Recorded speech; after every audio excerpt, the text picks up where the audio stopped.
श्री सच्चिदानंद सद्गुरु साईनाथ महाराज की जय। आरती साई बाबा सौख्यदातार जीवा, चरण रजतणी द्यावा दासा विसावा, भक्ता विसावा। आरती साई बाबा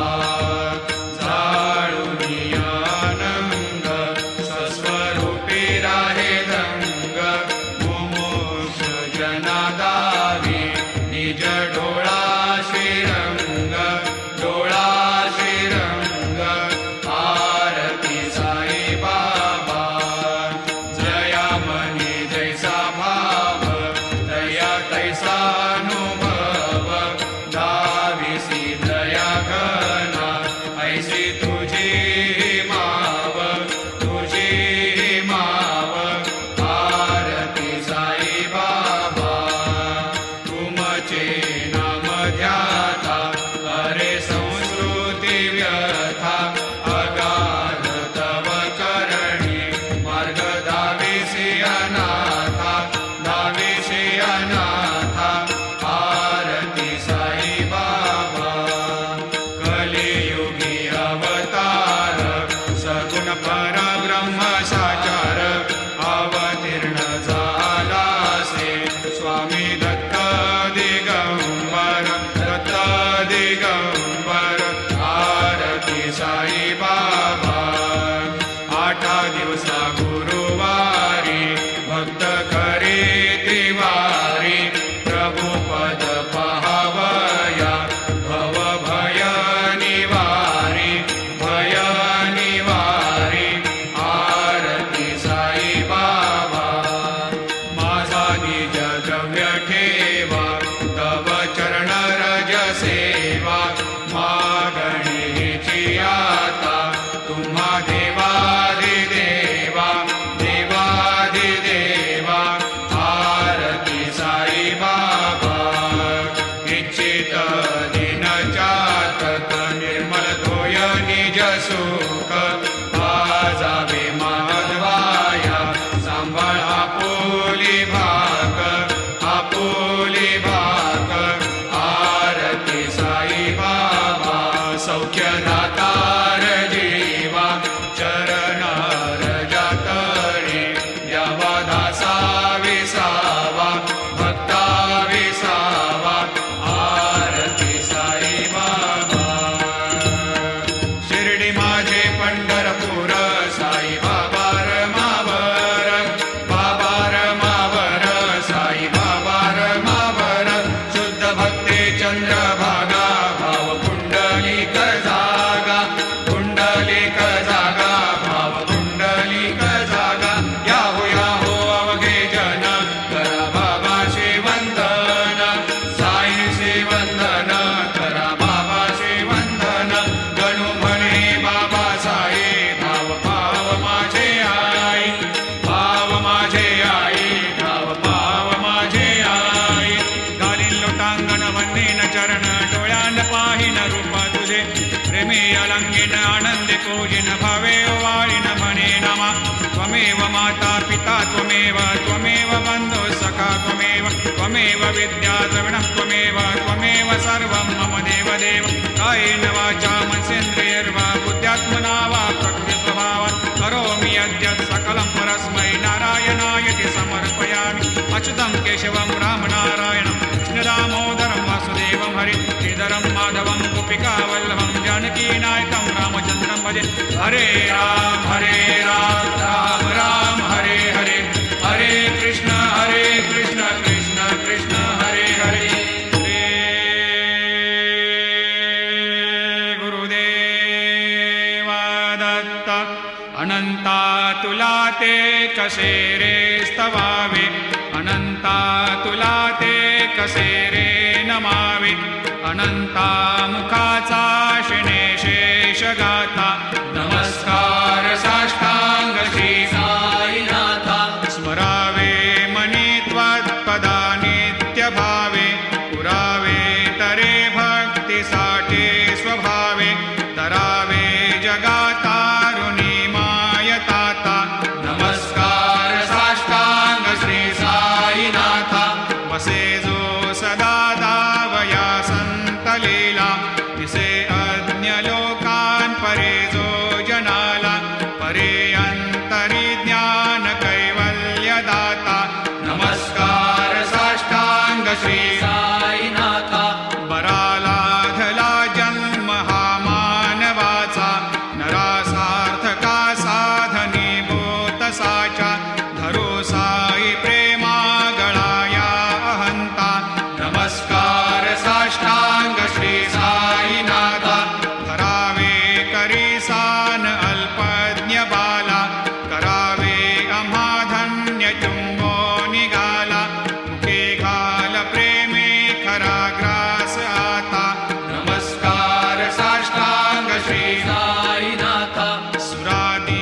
चित्स्वरूपे मिळाले करे रास क्रीडा सवे कृष्णनाथा नमस्कार साष्टांग श्री साईनाथा तुला मागतो मागणे एक द्यावे करा जोडितो दीन अत्यंत भावे भवे मोहनी राज हातारी आता नमस्कार साष्टांग श्री साईनाथा ऐसा येई बासाई दिगंबरा अक्षय रूप अवतारा सर्व हि व्यापक तो श्रुतिसारा अनुसया त्रिकुमारा बाबा येई बा काशी स्नान जप प्रतिदिवशी कोल्हापूर भिक्षेशी निर्मल नदी तुंगा जलप्राशी निद्रा माहुर देशी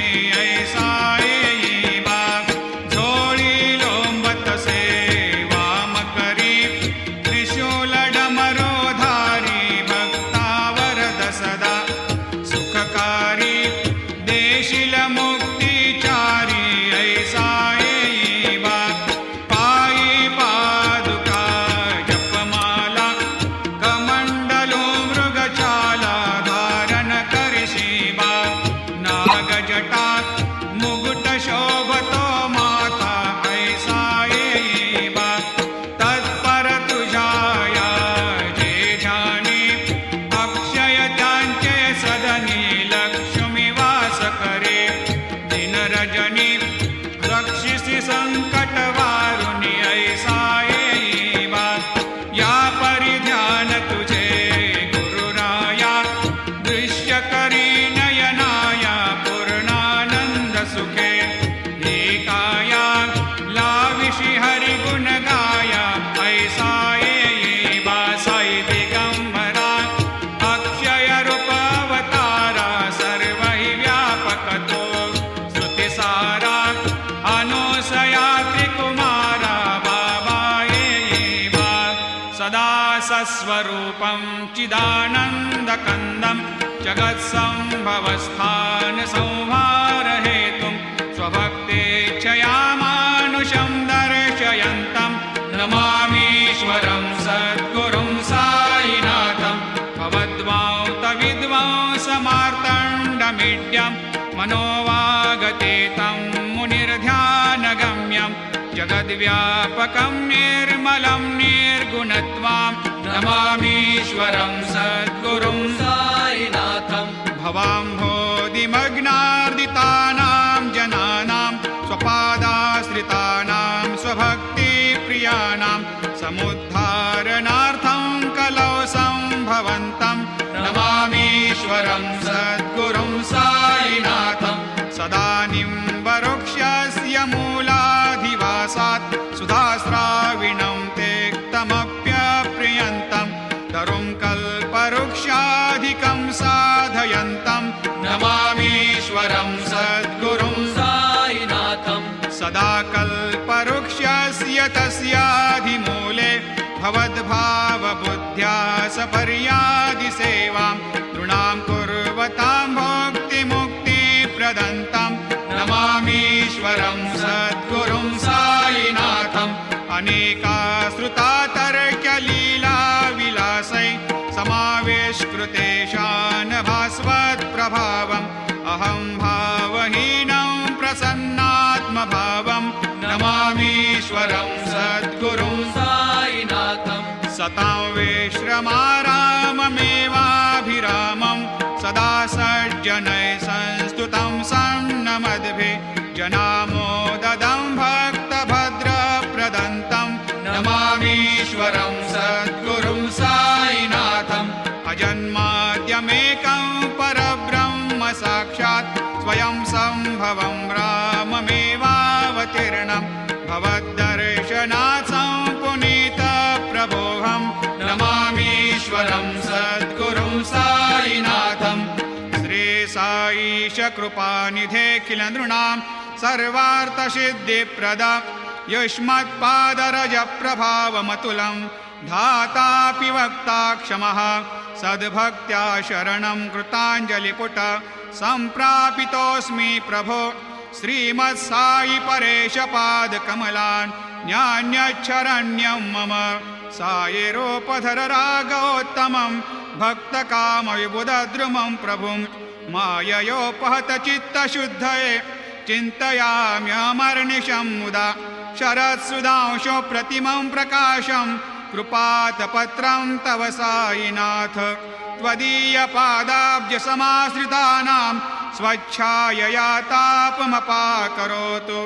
उपासनादैवत साईनाथ स्तवैर्मयोपासनिना स्तुतस्त्वं रमेन्मनोन्मे तव पादयुग्मे भृङ्गो यथाब्जे मकरन्दलुब्धः अनेकजन्मार्जितपापसंशयो भवेद्भवत्पादसरोजदर्शनात् क्षमस्व सर्वान्धपरान्धपुञ्जकान् प्रसीद सायेश सद्गुरोदयानिधे श्रीसाईनाथ चरणामृतपोतचित्तास् सत्पादसेवनरतः सततं च भक्त्या संसारजन्यदुरितोर्धवनिर्गतास्ते कैवल्यधाम परमं समवाप्नुवन्ते स्तोत्रमेतत् पठेद् भक्त्या यो नरस्तन्मना सदा सद्गुरो साईनाथस्य कृपापात्रं भवेद्ध्रुवम् रुसो मम प्रियाम्बिका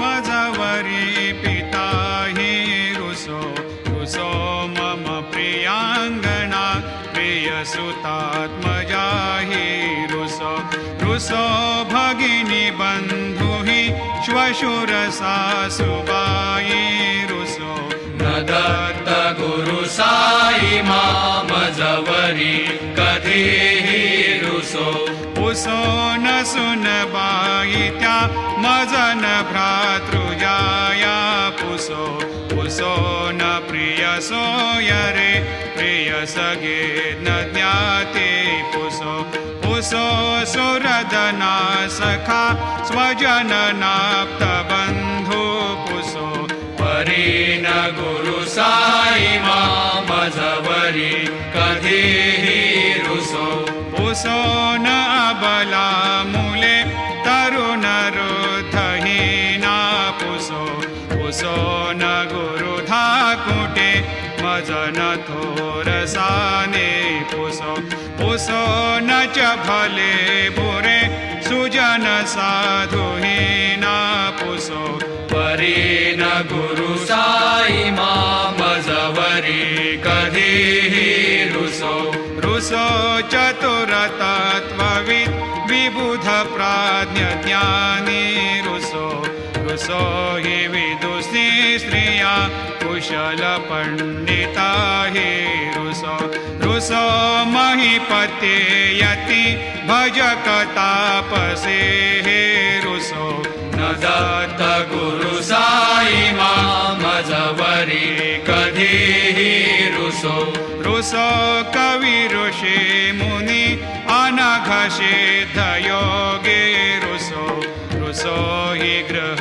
देवता निकुल ग्राम देवी रुसो रुसो खल पिशाच हि मलिन डाकिने हे रुसो न दत्त गुरु साई मामजवरी कधीहि रुसो रुसो मृग खग कृमि अखिल जीव जन्तु रुसो रुसो विटप प्रस्तरा अचल आपगाब्धि रुसो रुसो खपवनाग्निवार अवनि पंचतत्वे रुसो न दत्त गुरु साई मामजवरी कधीहि रुसो रुसो विमल किन्नरा अमल यक्षिणे रुसो रुसो शशि खगादिः गगनितारका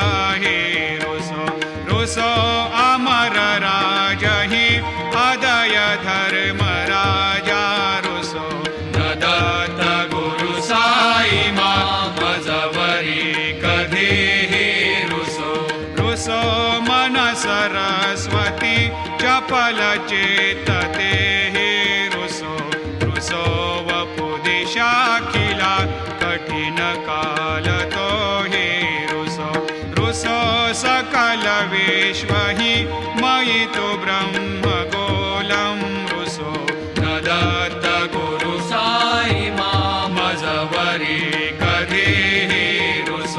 विमूढ म्हणून हसो मज नमत्सरा हेडसो पदाभिरुचि उल्हसो जनन कर्दमी नापसो न दुर्गधृतीचा धसो अशिव भाव मागे खसो प्रपंची मन हेरुसो दृढ विरक्ती चित्ती ठसो कुणाची घृणा नसो न च स्पृहा कशाचे असो सदैव हृदयी वसो मनसि ध्यानि साई वसो पदी प्रणय ओरसो निखिल दृश्य बाबा दिसो न दत्त गुरु साई मा उपरि याचनेला रुसो हरि ओम यज्ञेन यज्ञमयजन्त देवा स्थानि धर्माणि प्रथमान्यासन्न तेहनाकं महिमान सजन्त यत्र पूर्वे साध्या सन्ति देवाः ॐ राजाधिराजाय प्रसह्य साहिने नमो वयं वै श्रवणाय कूर्महे समे कामान् कामकामाय मह्यं कामेश्वरो वै श्रवणो दधातु कुबेराय वै श्रवणाय महाराजाय नमः ॐ स्वस्ते साम्राज्यं भोज्यं स्वराज्यं वैराज्यं पारमेष्ठ्यं राज्यं महाराज्यमाधिपत्यमयं समन्तपर्याधीशात् सार्वभौमः सार्वाय शान्तादापरार्धात् पृथिव्यै समुद्रपर्यन्ताय एकराळिति तदप्येष श्लोकोऽभिगीतो मरुतः परिवेष्टारो मरुतस्यावसङ्ग्रहे आवीक्षितस्य कामप्रियैर्विश्वे देवा सभासदैति श्रीनारायण वासुदेवाय सच्चिदानन्द सद्गुरु साईनाथ महाराज की जय। करचरणकृतं वा कायजं कर्मजं वा श्रवणनयनजं वा मानसं वा अपराधं विहितमविहितं वा सर्वमेतत्क्षमस्व। जय जय करुणाब्धे श्री प्रभो साईनाथ श्री सच्चिदानंद सद्गुरु